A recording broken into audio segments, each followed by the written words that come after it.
right. Hi, everyone. Thank you for being here. Welcome to day 2 of the Indiana Arts Homecoming, our first breakout session for the day. I am excited to introduce to you Jane Gilbert. Let me just do this. Jane, who is presenting this session on social emotional artistic learning, has been an art and drama educator for the past 30 years. She's been working in theater as a freelance costume designer, then as an adjunct professor, and as a costume shop manager. And eventually she decided to teach in secondary school. She's been the drama director at, Bosse High School in Evansville, producing musicals and plays. And she's also currently the drama director at McGary Middle School and the art teacher. So with that, I'm going to go ahead and turn it over to you, Jane. Hi, good morning, or I should say good afternoon. We're on Central Time here, so it's already afternoon. The PowerPoint presentation is available for people to use. I had this on my Google Slides. If you're a teacher, you know that we're all Google Classroom this year, and I just wanted to know how people were feeling. So if you want to open up the chat box and give me an idea of how you're feeling, excited, so tired, stressed, relieved. We do this with our students almost, I would say, weekly, if not daily. Some of the teachers do it daily, because we have a connections class at McGary that we've been conducting for about 3 years now, where it's actually built into our schedule.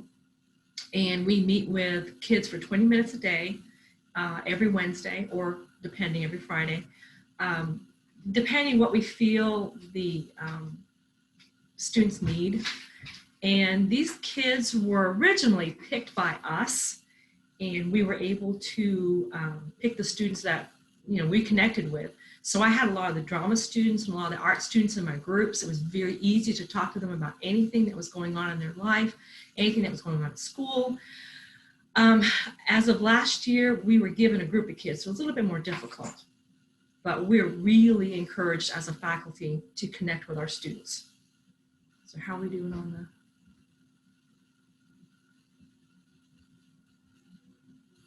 chat box? Can we go on to the next? I can't see the chat box. So if I do that. If you should be able to, oh, you can't see the chat box. Yeah. Got it, because you're presenting. Okay. All right, I'm going to go ahead and go on to the next one. There's another question. Whoops, let me get that out of the way. What's your understanding of social emotional learning as used in the classroom? And I know, like I said, in our school corporation, we have weekly sessions with the students. We're encouraged to do that. So I didn't know how many people around the state took part in this in their school building, in their classrooms, or in their buildings.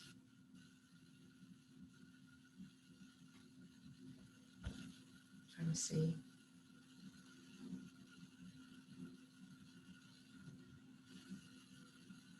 Yeah, I can't see. Let that play out for a while. At McGary, it's a school that has high poverty. It's a Title I school. And a lot of times if I'm writing a grant for my classroom, because the arts really don't get supported in our school corporation, we really have to beg for money, unfortunately. And with the grant opportunities, I've been able to supply my classroom very well with what we need. Unfortunately, because we are a Title I school, I use a lot of descriptions of the need for ESL kids, the need for kids who can't even bring a backpack to school. And it really does make people in Evansville aware that art is important in the classroom.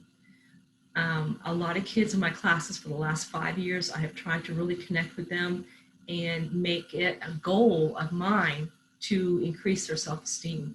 Because if they can be confident in their art classes, that confidence spreads to the other classes. And I've heard teachers respond back to me about that. So doing the social emotional learning and what I like to call, I've discovered social and emotional artistic learning. Elizabeth Peterson was the one who came up with that phrase, or coined the phrase. in the Inspired Classroom, and I heard her speak in February through a conference, and that's where I said, I've been doing this, we're doing this in art all the time. Our attendance right now is very, very low. We're suffering from family issues at home with the COVID. A lot of parents are afraid to still send their kids. It's one of those things where if I can get them engaged in long distance learning right now, they are looking at, hey, what are we doing in art today? We're going to do the rest of the classes that I'm assigned to do. So this is helping. There's a high percentage, unfortunately, of bullying, especially cyberbullying in our area. And some of the kids will do artwork pertaining to this. I work very closely with our counselors and our social worker. And whenever we see something, whenever I see something, they're the first ones that I let know about what's going on. And we talk about it, because if we let it go, it may get into an issue in the neighborhood. And that's when we really have problems. The urgency to exceed expectations to make up for the inefficiencies and the inequalities that they have in the neighborhood and in the families is put on us. I have gone to 4 students' homes this past week just to bring their art supplies to them, because they are working virtually. They either have been identified as with COVID, or they are being quarantined. So we really do attempt to do it as much as possible to get our students active in class. All right, so when we're looking at social, emotional, and artistic learning, I'm going to talk about the artistic learning because that's what the area that we're talking about today. Self-awareness. When we were homebound in March, we were asked to meet with at least 10 students every day. That means call them, email them, call the parents, find out what they're about. That's everybody in our building, including the custodians and the secretaries. So the connection with these students is very important in our building. Self-awareness of how are you feeling today? What's going on? Have you done your laundry? Have you made your bed? Simple questions like that. We were able to connect with them to make sure that they're okay. Self-management. That's something that in my classroom, they learn from the beginning. Sometimes they are juggling 3 different projects at once. They have to learn how to time manage. They have to learn how to manage their equipment. That's just something that's inbred in my classroom once they're there. Social awareness. And this is another area where I thought I had a lot of people who did not understand empathy. They were given, for example, given a coat at wintertime, and they leave it at school and they forget about it. And I'll say, hey, where's your coat? You don't have a coat today. Oh, I don't like that coat. Well, man, it's going to keep you warm. It may not look great, but other people don't even have coats. Well, yeah, but so I think a lot of times things are given to them and they take it take advantage of the idea that I can just get another one because that's the way it's been all my whole life. And I made them aware of the people during the COVID, the beginning in March, who were working on the front lines. A lot of the kids confided to me that they were scared. They didn't know what was going on. They were watching the news, and a lot of them were blowing things out of proportion. And I kept explaining to them that there are people who are trying to help, and these are the people who we should be thinking about, and these are the people who we should be sharing things with that are positive to help them during their day. Because when I see a kid come in, I know all the facial expressions and the emotional issues going on with some of the kids. And when I see somebody who has an issue, I immediately know that I have to talk to that student. And I reminded some of them about that. And they're like, oh yeah, maybe we need to do something for them. I said, bingo, you got it. That's what we've been working on. So the relationship skills, building those relationships with the students. And when I could, before this point, students worked in groups in my classroom all the time. They were given assignment to work as teams. They were given jobs. They knew what their job was. There was given a description of the job. At the end, I always reminded them, there's going to be a self-critique. You're going to critique yourself on how you did on this project, and you're going to critique your group. So they knew that they were responsible not only to themselves, but to everybody else in the group. Responsible decision making. Most of my projects reflect this. And like I said, I do a lot of self-critiques, and it's amazing how hard they are on themselves. And I'll ask them after the critique, I'll meet with each one individually or as a small group and say, why do you think you deserve this grade? And they're very honest. So I think it's important to start that early on. Right, self-awareness. And you can't really see the artwork that the student did, because we're kind of in the chat here, is the ability to create and recognize one's own emotions, thoughts, and values, how they influence behavior, and to create the confidence in these students. I try to go about it by saying, we're going to grow on your strengths, we're going to pull up your weaknesses, and we're going to try to get you at a place where you feel comfortable in class. There's a lot of kids who do not want to be in art class. They don't want to be in art. They're not an artist. They hate it. It's all these expressions at the very beginning of the year when they come in, but by the middle of the end of the year, I will have found something that they can excel at and that they like to do and that they're proud of. The owl was an oops mistake. I've shown kids before. I bring in my own examples, and if I make a mistake, I leave it and I show it to them, and I'll say, this is my mistake. What can I do to improve this? How can I make it more interesting? How can I salvage it? And then we do a critique of my work. And I think it helps empower them to think, hey, it's okay. It's all right to make mistakes. As far as setting goals for development, as an artist, I try to explain to the students that what they're doing is part of their life process. Eventually, somewhere in their life, they will have to present a PowerPoint presentation. They will have to talk to people. They will have to sketch something out for people to understand. A lot of my projects, because I do a lot of project-based learning, is based on future jobs. Carpentry, we build sets in my class. We sew in my class. We do clay work. This past year, we also did what's called marketing, designer donuts. They learn about baking. We do all of and it does wrap around the art and the art standards. All right, this is the first stay-at-home project. Unfortunately, we were given the order to leave on Friday afternoon. The students had their Chromebooks. I think it was the 13th of March. They had their Chromebooks, they went home. I didn't have a chance to give them any art supplies at all. So the first week that we were at home was our spring break. After that week, I was able to gather materials from the Evansville Foundation that helps the EVSC.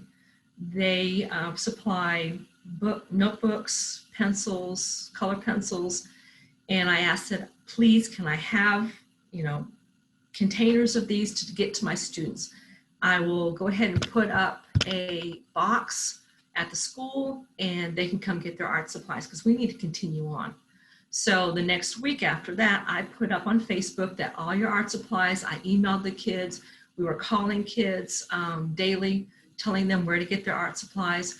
We didn't miss a beat. My sixth graders were starting, they had finished monochromatic and we were doing assemblage, painting, right in the middle of painting that. They had that for part of their assignment. The eighth graders were doing printmaking and pour painting and marbling. And then the seventh graders were doing principles of design and they were studying space. So as you see on the slide, I talked about background, foreground, midground, and the students were to incorporate things that were relating to them at the time because they had heard about COVID, they had to stay at home, they didn't know much more. like I said, the background for the 6th and 7th graders, 6th and 8th graders, they were dealing with shades and tints and monochromatics. The mid-ground, I wanted geometric and organic patterns. I went right along with the terminology. It didn't miss too much of that. And then in the foreground, I wanted them to think about what was going on in their lives. And I wanted to figure out if they were okay with what was going on. The virtual days were divided into 3-day lessons. And I asked them to either shoot a video or take a picture of what they were working on. I also asked for them to be in the picture so that I could see facially what was going on in their world.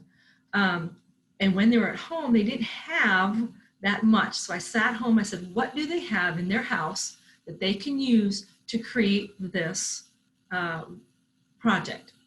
So I came up with all of the ideas of different things that they would have for the base of your canvas: cardboard box, pizza box, newspaper. What can I use as a brush, your finger, your pencil, a Sharpie, lipstick, rubber stamps, Q-tips. What can I use as a medium? Paint, nail polish, Cheeto dust. I know this is a little crazy, but I'm trying to think as them figuring out this whole project. The sketch that they're going to be doing, they needed to come up with an idea. They needed to come up with a plan. They were taking process shots of when they were doing this, and they could send it on their phone. At the time, we weren't set up with Google Classroom the way we are now, as far as being efficiently taking pictures and going through the process of them showing us what they're doing. But they sent it to me online. They texted me however they could get it to me. They sent me their pictures. And the final one, I want to see them holding their artwork. So these are the examples of my videos. Oops. These are the examples of the students actually holding up their artwork. Some of them are in progress shots. You can't see those, but at least this lets me see their face. I see their ideas. I see their concept. They had to give me 5 words related to love, 5 words related to life, 5 words related to laughter in their collage.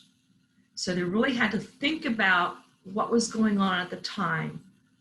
What were they dealing with? And that's what I saw through their pictures.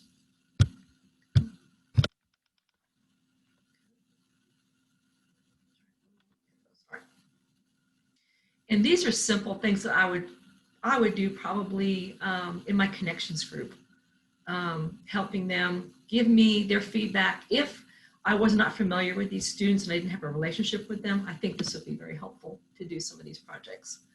And the t-shirt was one that my student teacher did this year to get to know some of the kids. I think it was very successful for him. Oops. Figures in motion, we're about to start that in November. That's going to give them a 3D way of explaining what's happening now in their world.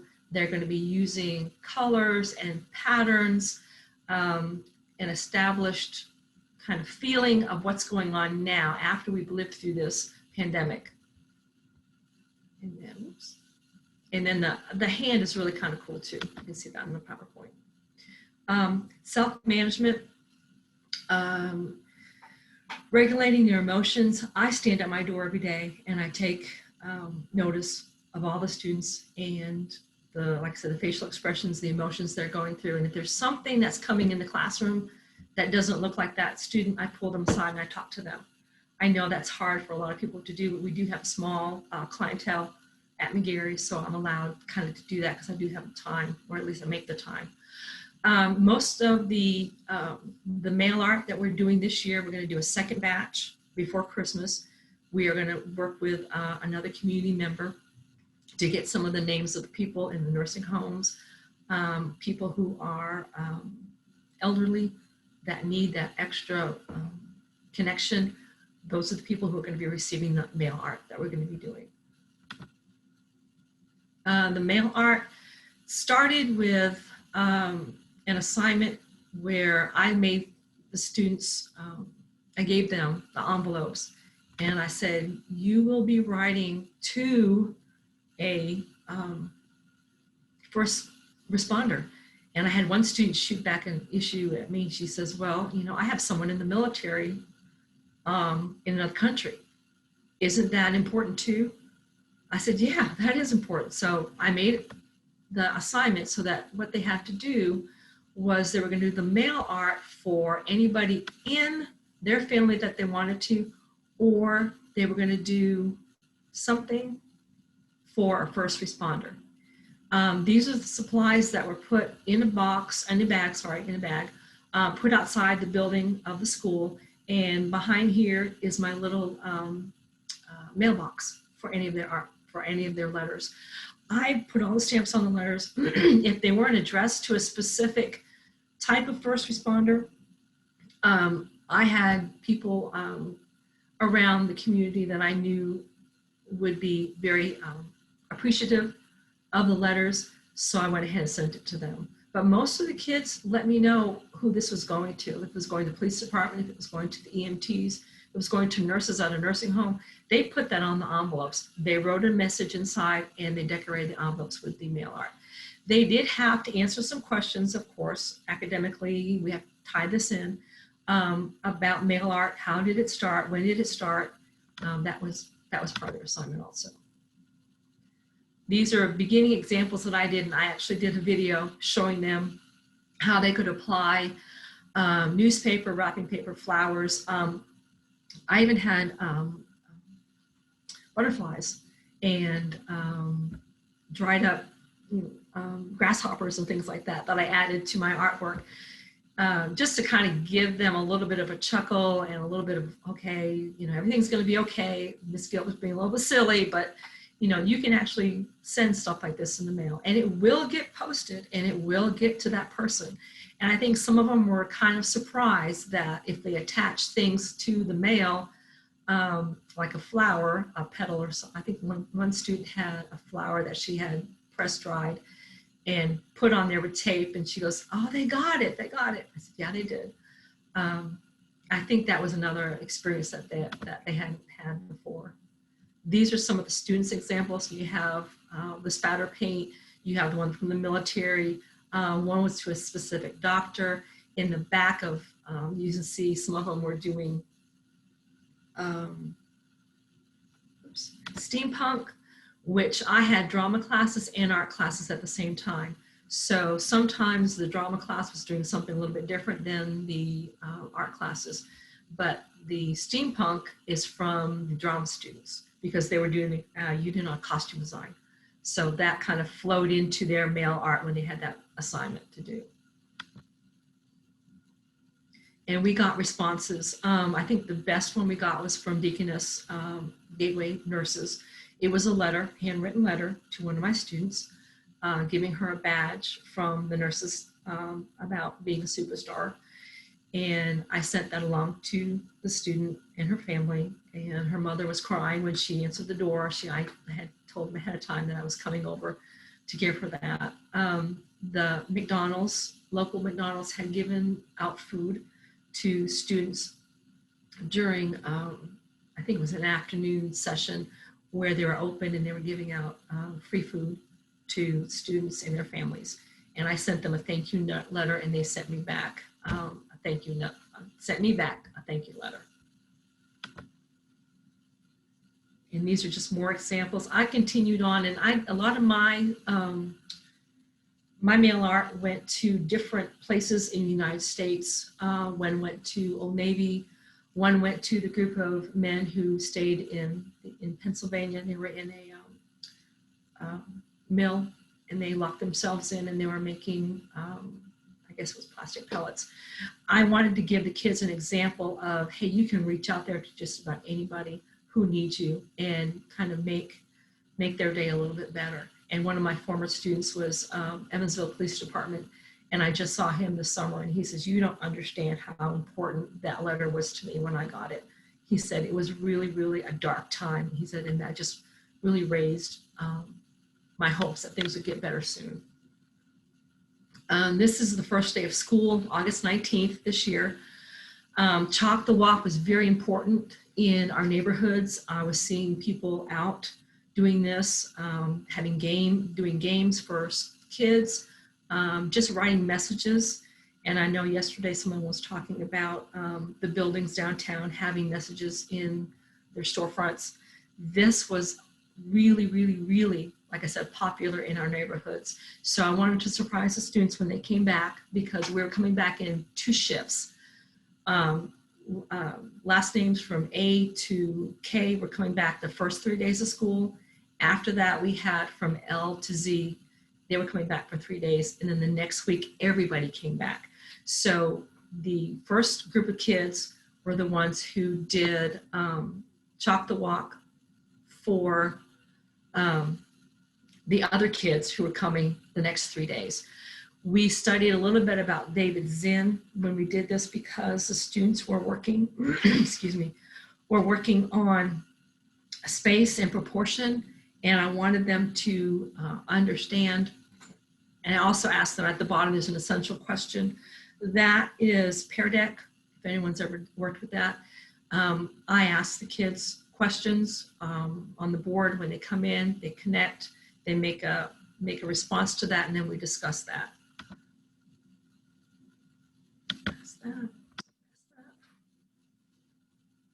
I also included a couple of the other Chalk Your Walk videos that people had submitted through Facebook, because I wanted them to see that other communities were doing this too. And this is anamorphic art.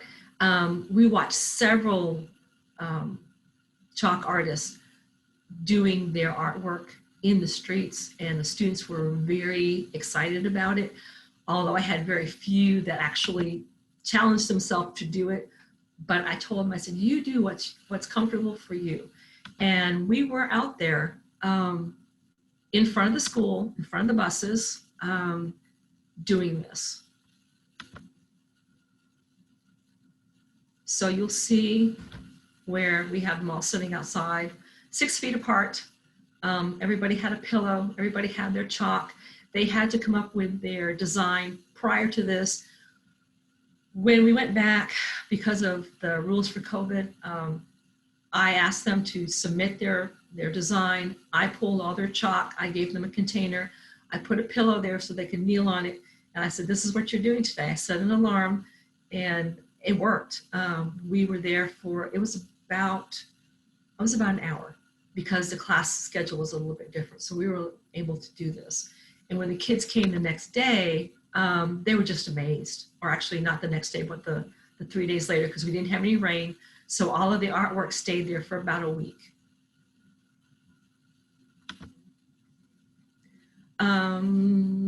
This next project, I was inspired by a community event. It's called Franklin Street Bazaar in Evansville. It's called the Unity Project. They had the whole community come in and do the project, and I went up to one of the people that was running it, and I said, is this possible to do at a school? Because we have a lot of ESL students. We have students who are foster care. Sometimes I call home and I don't know who the guardian or the parent is. This may be somebody that they're living with just temporarily. So I said, I think some of these students really don't realize that they're not alone. There's other people that are in similar situations.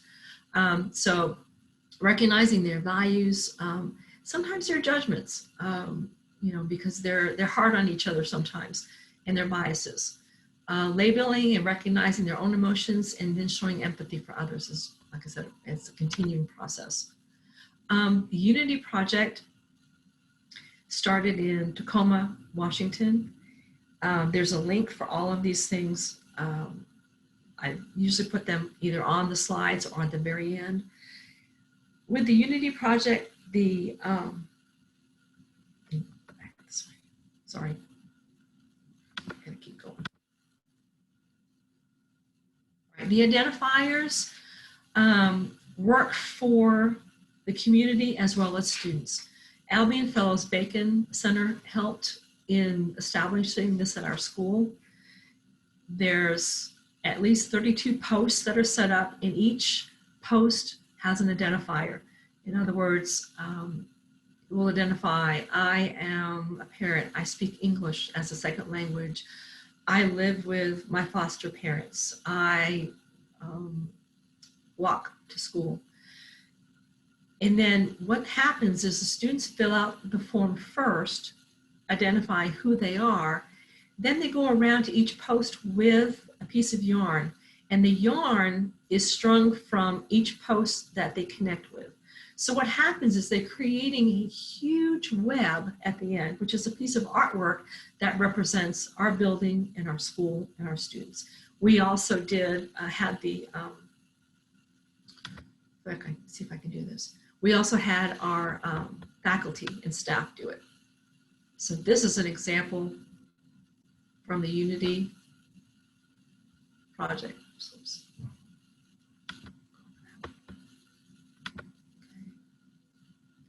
And this is how you set up the map. We had help from our school corporation putting all the posts in. Like I said, Albion Fellows Bacon was very, very graciously helped us. The identifiers were a little bit more difficult. They had to change some of these. If you were to do the Unity project, I think you have to go through them to make changes in the identifiers. We made it slightly different because we were talking about students.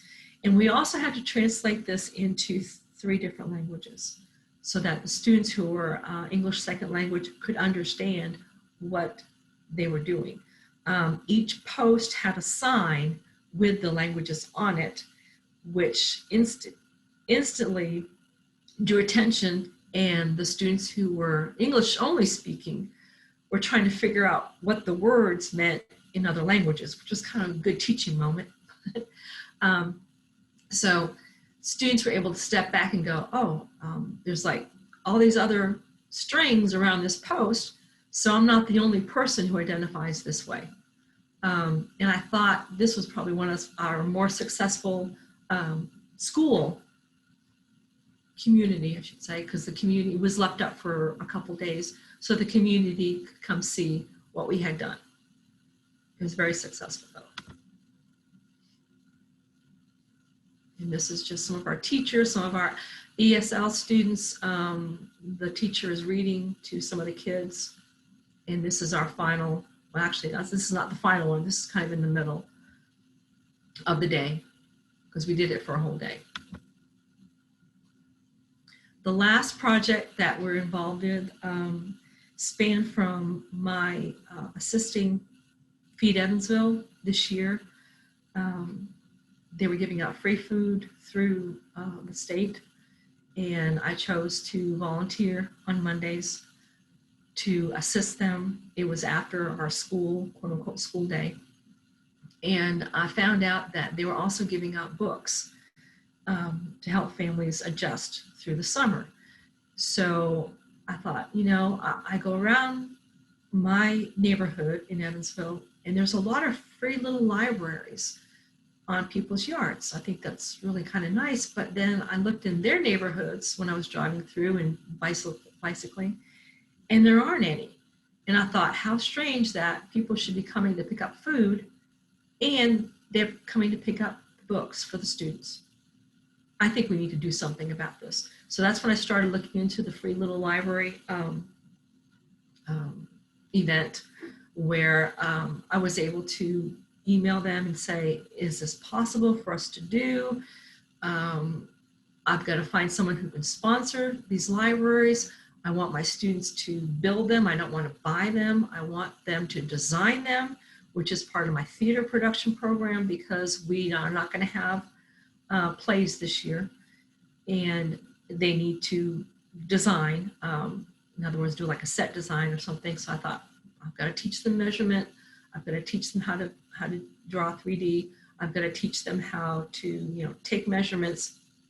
I said, this is the only thing I can think of to start that process. So what the students did was they were researching the competition that was established in New York for the New York City neighborhoods. And it was through Architectural League of New York and Penn World Voice Festival. Artists from all over New York submitted their ideas. And I found a wonderful video about the process of selecting the artists and then where each library was located and a little bit about each neighborhood. So when the students started their designs, they had to think about the little library as, how are you going to get people to open up this box and choose a book? They may never have heard of Free Little Library. It's only been in existence for about 4 years. I said, what shape and what form is your building going to be in? What's the space surrounding it? Is there a place to sit? Is there a place nearby that's going to relate to your box? You know, think about how you can get people to open up this box. So digitally, they were to make me a presentation to show me what their ideas were. If they sketched out their little library, that was part of their picture too. So a lot of this was dealing with, how am I using Adobe Spark? How am I using Google Slides? Because in the future, we may have to have another stay at home, and I need you to create your artwork and be able to share it with me in this manner. So what we did was, in their sketchbook, they developed their concept, and they also thought about the libraries and where they're going to be located. Several of the students chose a library that's going to be in front of McGary, a library that's going to be in front of our feeder schools, Kays and Fairlawn, and said, oh, this is going to be for that school. I said, okay, that's fine, but make sure that whatever you're doing has a theme relating to that building or that neighborhood. They had to actually draw out blueprints for their buildings. This was kind of difficult because we had that 6 feet apart in the classroom. Everybody had their own art supplies. I had 117 art packages that I gave out this year so that every student could have their own pencil, their own pair of scissors, their own glue.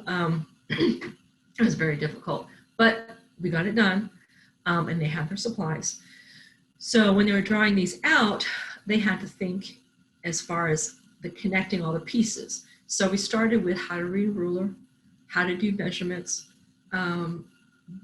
Some of the roofs and the walls were a little off, but we were able to come up with some pretty close to actual dimensions.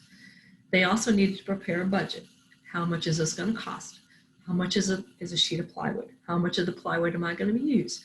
I have to have so many 2x4s. Okay, well, cost out your 2x4s, cost out your paint, cost out your handles and your hinges. Is there a special hinge or handle that you can find? Where can you find it?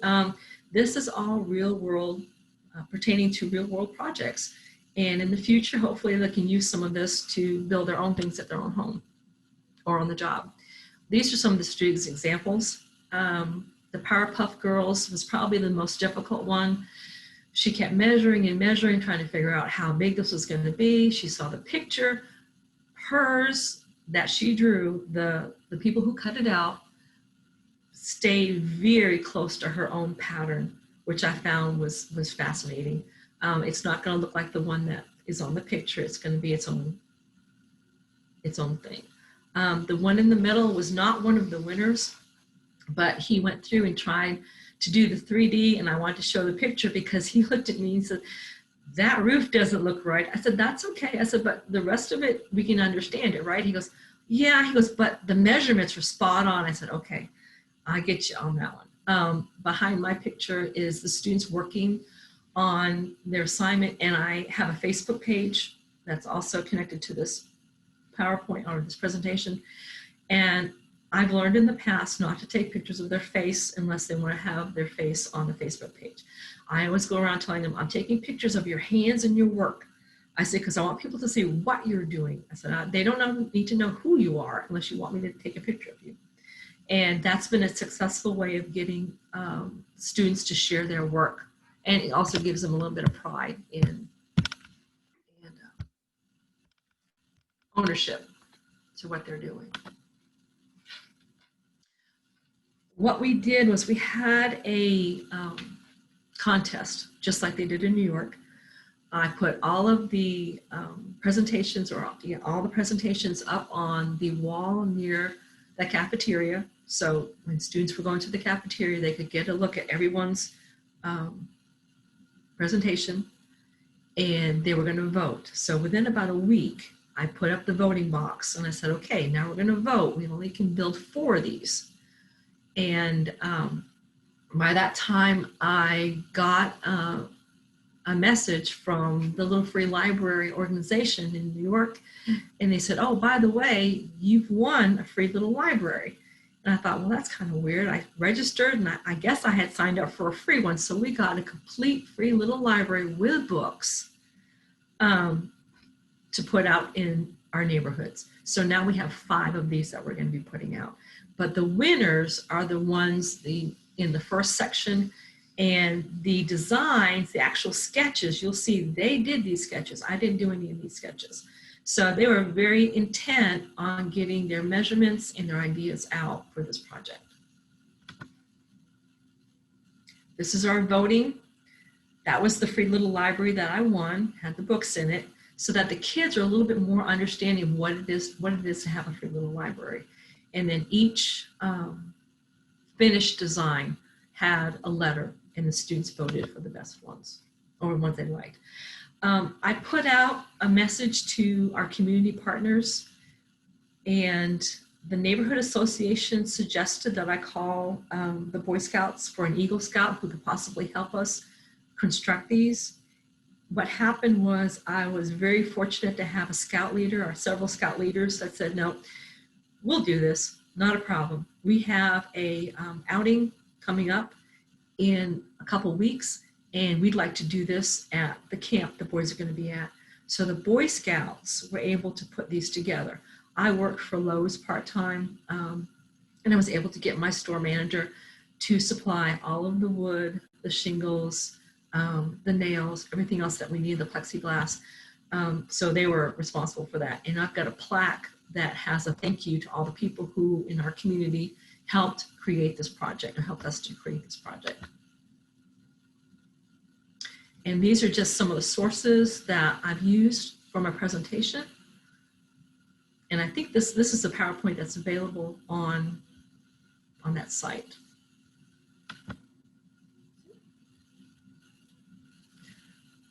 I guess I could go back down, not to sharing this anymore. Stop sharing.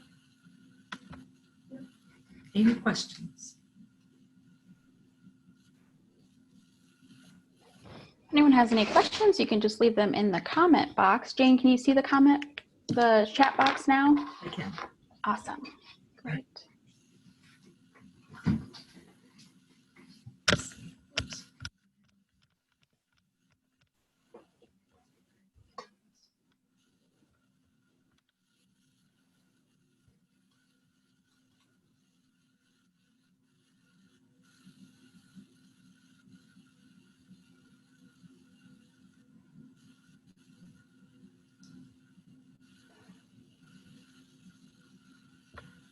Lots of exciteds to how people are feeling.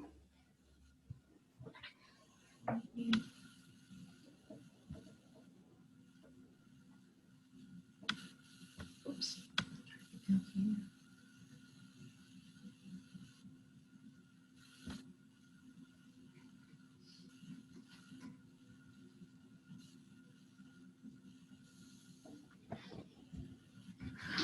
Someone said something about the age of the students. I think you could probably use the Unity project for those kids too. You just would have to make it more simple. Possibly using emojis would help. That's how we send out our weekly how are you feeling? We do it with emojis. So the kids don't even have to be able to read. They just do with emojis.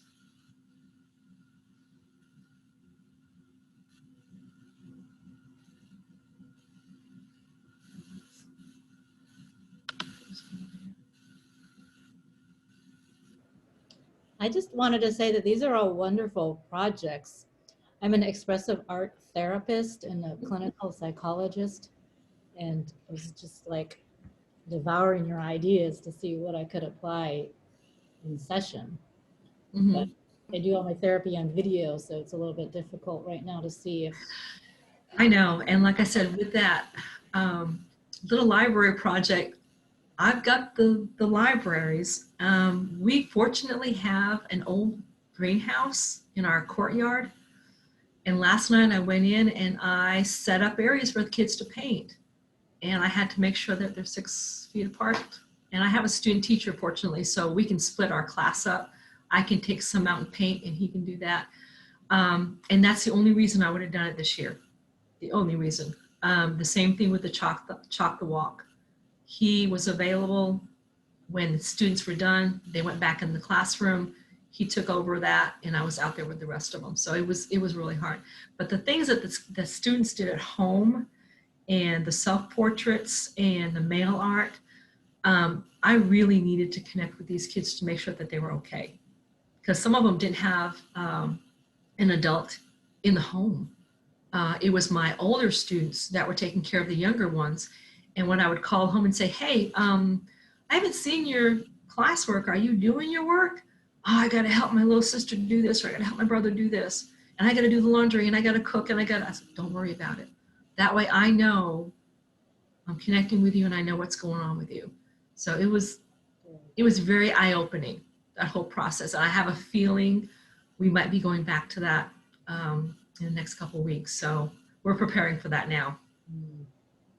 Well, thank you for all you're doing. Thank you. Yeah, and that was one of the things I really sat down when I was trying, she's talking about thinking of things that they can use in the house to create their artwork. And I was funny on my videos because I'm saying, oh, take lipstick. Yeah, take lipstick, take eyeshadow, take Cheetos dust. And and the kids were like, this is crazy. I remember when you told us to do this. I'm like, guys, you can make art with anything. It doesn't have to be a paintbrush. And I think allowing them to experiment like that really kind of helps some of them relax, because a lot of them don't want to fail.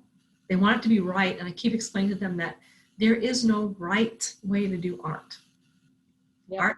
Art is in the eye of the beholder. So some things, They always start out by saying, oh, I'm not an artist. And it's not about that. And that's something that we can work on, that you don't have to be judging yourself. So, and I also have a colleague who does all of her work with makeup. Oh, wow. She was featured. Well, and that's one thing I knew they had at home. I knew they had makeup. I knew they had nail polish, that kind of stuff.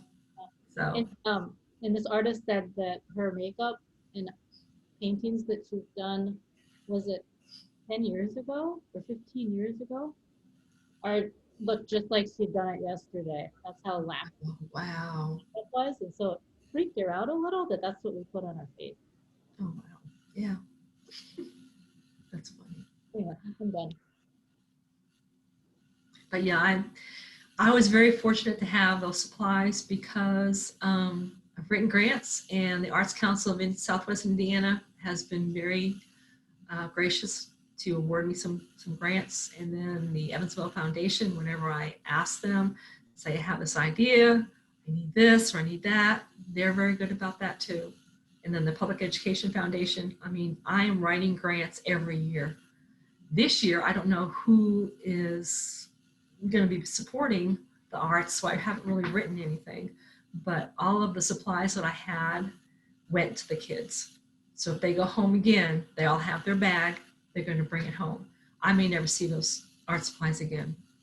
And that's a loss that I'm willing to take just for them to be able to do this.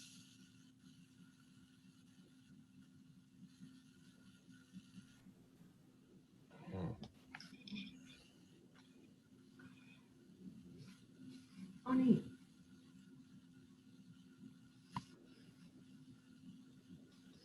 Yeah, I do a lot of recycling projects too. Our zoo does a recycling art contest. And that's why I told the kids, go through what you have in your recycle bin, use that stuff too, because I have a lot of that stuff in my classroom and I show them how to use it. We use bike chains, we use zippers, we use cardboard, we use, whatever we can find to create art. And that helps them understand a little bit more about beyond just the paper and the pencil.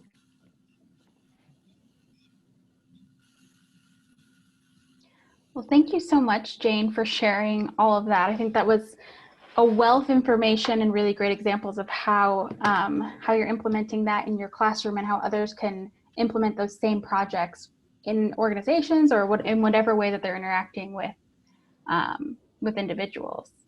So thank you all for joining us for today's session. I am going to drop the link for the rest of today's schedule in the chat box. So whenever you're ready to click on that and jump over to the next one, we'll see you there.